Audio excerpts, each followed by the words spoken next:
There's a lot of books I'm gonna have to check. Oh, hello there. Welcome to this cozy library here. Can I help you to find anything today?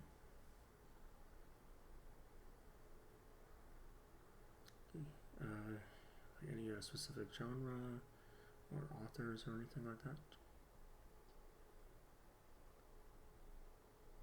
No, just looking for any sort of variety of things. Okay. Well, I actually have some books here that I think you might like. Alright.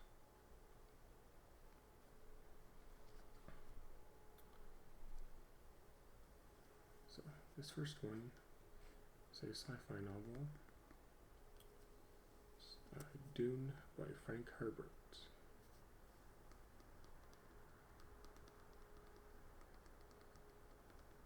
Yes, it is quite popular.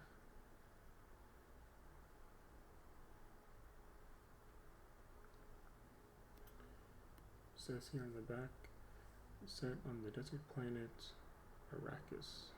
I'm not sure if I'm pronouncing that right.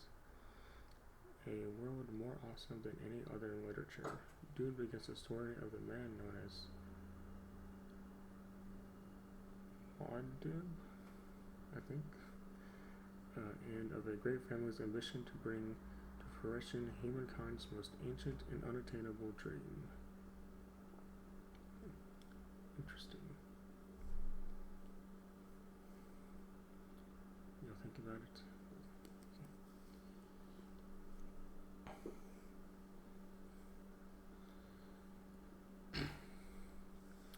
So that is the only sci-fi novel that I have here, really.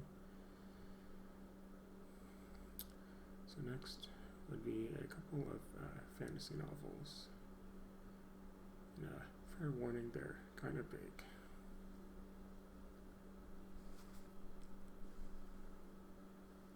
This one is The Eye of the World by Robert Jordan. Yes, this is the first book in the Wheel of Time series.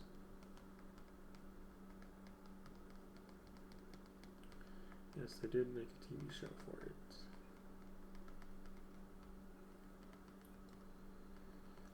No, I have not read this. Well, I tried reading it a few times, but for some reason I just couldn't get into it.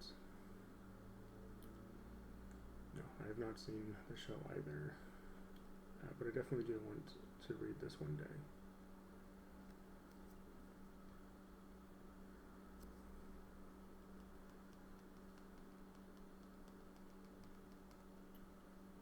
No, okay.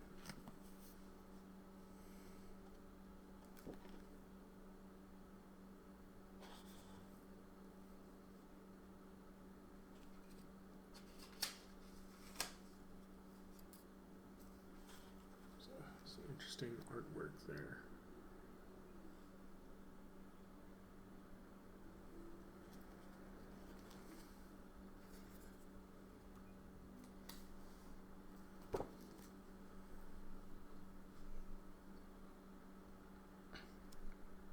Next fantasy novel, which is probably bigger than the last one, should be The Way of Kings by Brandon Sanderson.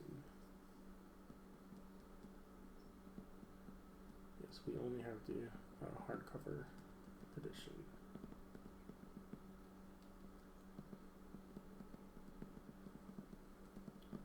Yes, it is huge. It's quite thick.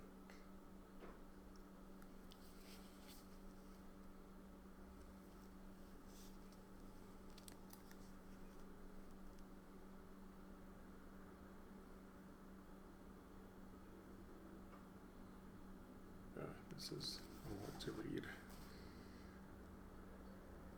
but I will read this here. Widely acclaimed for his work completing Robert Jordan's Wheel of Time saga, Brandon Sanderson now begins a grand cycle of his own. one every bit as ambitious and immersive. Roshar is a world of stone and storms. Uncanny tempests of incredible power sweep across the rugged terrain so frequently that they have shaped ecology and civilization alike. Animals hide in shells, trees pull in branches, and grass retracts into the soilless ground. Cities are built only where the topography offers shelter. It has been centuries since the fall of the 10 consecrated orders known as the Knights Radiant, with the Shardblades and Shardblades remain, mystical swords and suits of armor that transform ordinary men into near invincible warriors. Men trade kingdoms for Shardblades. Wars are fought for them and won by them. One such war rages on a ruined landscape called the Shattered Plains. There, Kaladin, who traded his medical apprenticeship for a spear to protect his little brother, has been reduced to slavery. In a war that makes no sense, where 10 armies fight separately against a single foe, he struggles to save his men and to fathom the leaders who consider them expendable. Brightlord Dalinar Colin, I think that's how you pronounce it, commands one of those other armies. Like his brother, the late king, he is fascinated by an ancient text called the Way of Kings. Troubled by overpowering visions of ancient times and the Knights Radiant, he has begun to doubt his own sanity. Across the ocean, an untried young woman named Shalin, I think is how you pronounce it, seeks to train under the eminent scholar and notorious heretic Yasna Colin, Dalinar's niece. Though she genuinely loves learning, Shalin's motives are less than pure. As she plans a daring theft, her research for Yasna hints at secrets of the Knights Radiant and the true cause of the war. The result of more than 10 years of planning, writing, and world building, The Way of Kings is but the opening movement of the Stormlight Archive, a bold masterpiece in the making. Speak again the ancient oaths: life before death, strength before weakness, journey before destination. In return to mend the shards they once bore, the Knights Radiant must stand again. Yes, it is quite the epic tale. Now think about it. Okay.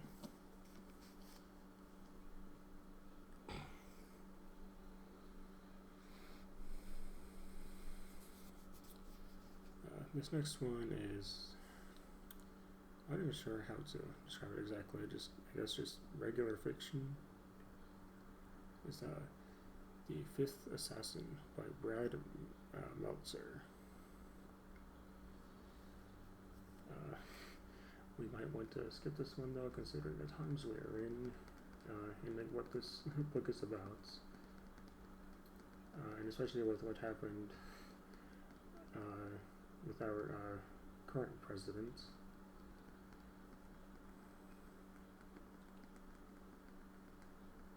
I think you can probably figure out what this book is about, sort of.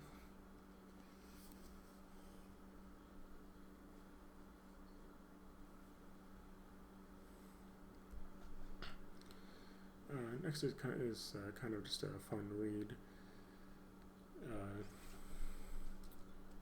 It's the still very popular Diary of a Wimpy Kid by Jeff Kinney.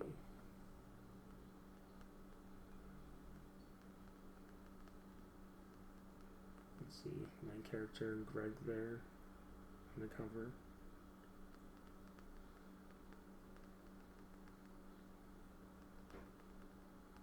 I've already read this one. Okay.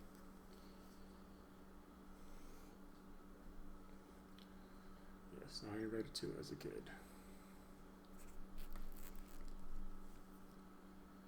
This one, I guess, is also just as kind of regular fiction. Says on the top here, Chronicles of the Moon, and down here says The Legends.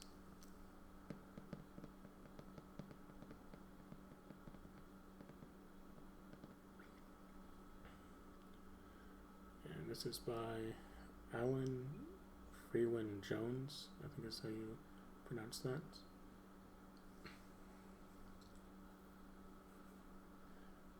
It is about two friends who basically go on these, who are basically allowed to travel around the world, and they go on these adventures.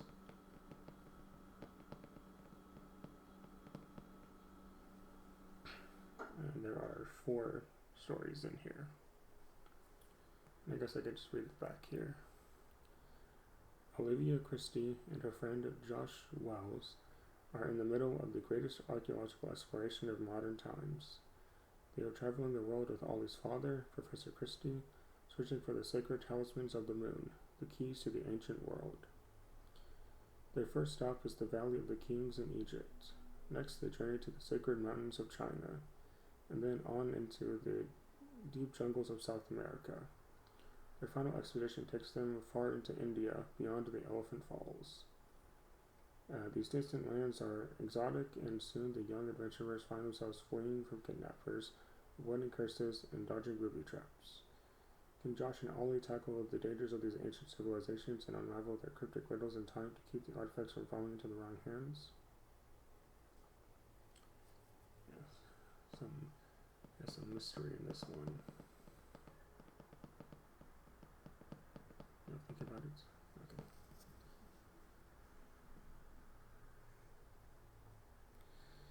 This next one is a manga. I'm not sure if you watch anime or read manga. A little bit? Okay.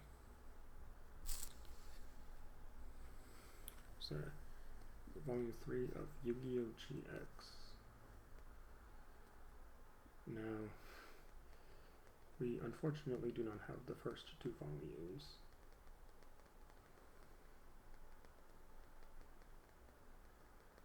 So just skip this one for now. Okay.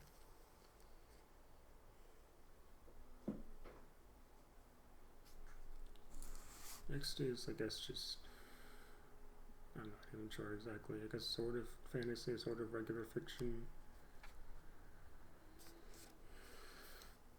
The Book of Bill. Yes, it is based on the show Gravity Falls. And it's actually one of my favorite shows of all time. Look at how shiny that cover is, with Bill Cipher there on the cover. Bill Cipher is actually one of my favorite characters of all time.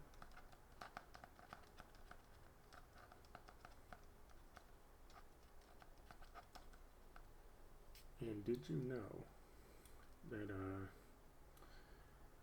Bill Cipher actually made a cameo appearance in an episode of The Simpsons? Yep. And what he said was actually a reference to something that he said in the show Gravity Falls.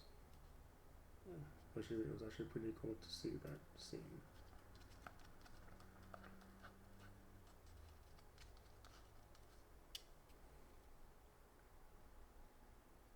No? Okay.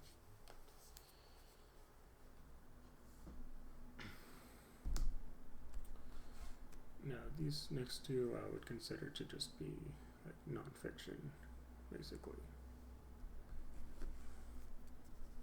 Here is Astor, The Rise and Fall of an American Fortune by Anderson Cooper and Catherine Howe.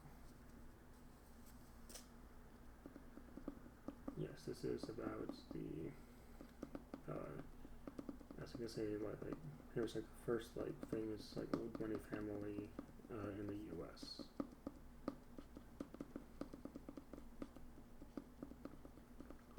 And yes, Anderson Cooper, like the news anchor, yeah.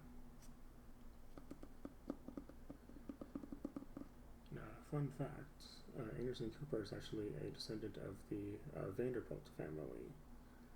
Of course, another American old money family who were, they were once one of the wealthiest families in the world. But I believe by the time that his mom was a teenager, like all of the money was gone.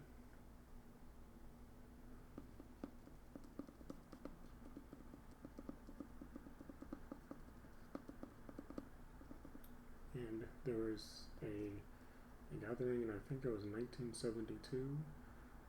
I think it was like 100 Vanderbilt family members, and none of them were millionaires.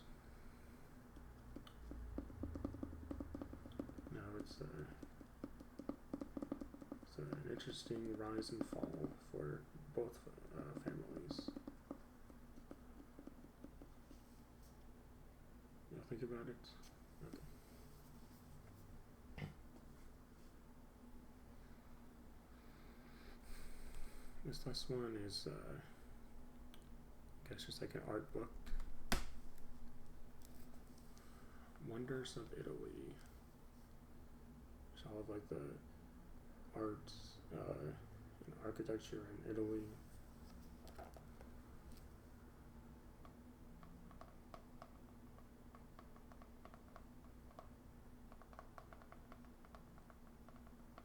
No. Okay.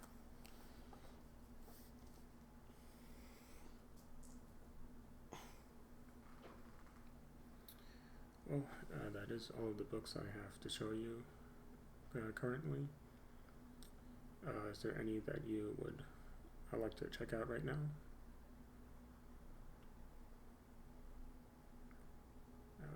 You'll think about the ones I said maybe too. Okay. Alright, well, you think about that, and I will be right here when you decide to check out any, or, well, if you decide to check out any. Alright. Yep, well, if I don't see you later, then I guess I hope you have a great rest of your day.